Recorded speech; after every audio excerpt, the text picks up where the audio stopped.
নমস্কার বন্ধুরা, আজকে তোমাদের দেখাবো যে পদ্মের টিউবারটা কিভাবে প্রতিস্থাপন করতে হয়। আমি আগের ভিডিওতে দেখিয়েছিলাম। আমি এই টবটার মধ্যে মাটি রেডি করে রেখেছিলাম। এই টবটাতে আমি ভার্মি কম্পোস্ট আর একটু গোবর আর মাটিটাতে মিক্সড করেছিলাম, সেই মাটিটা আমি এখন এটাতে রেখেছি। আর টিউবারটা কিভাবে আমি লাগাবো, প্রতিস্থাপন করব, তোমাদের এখন আমি দেখিয়ে দেব। তোমরা দেখতে থাকো।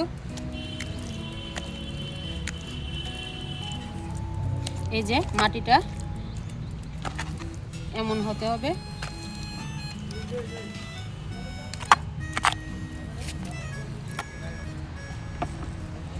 এই যে পদ্মের টিউবারটা, তোমরা এগুলিকে একটু পরিষ্কার করে নেবে।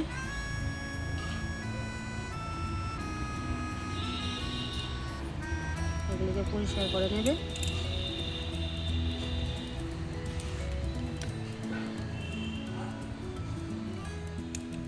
নিয়ে যে কোনো ফাঙ্গিসাইড তোমরা ব্যবহার করতে পারো, তো ফাঙ্গিসাইড দিয়ে দিলে ভালো হয়। আমি সাফ দিচ্ছি, সাফ ফাঙ্গিসাইডটা ব্যবহার করছি।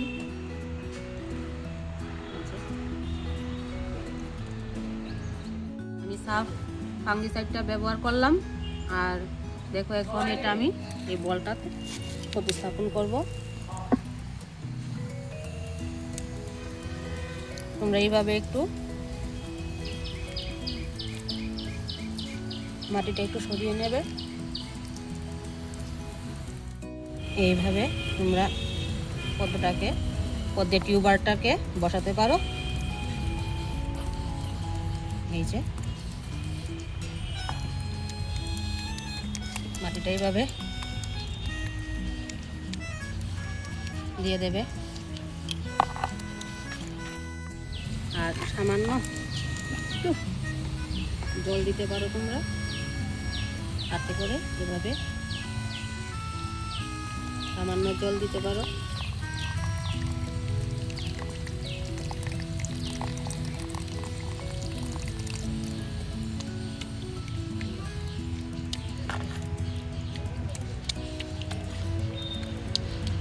পাতাটা যখন বড় হবে,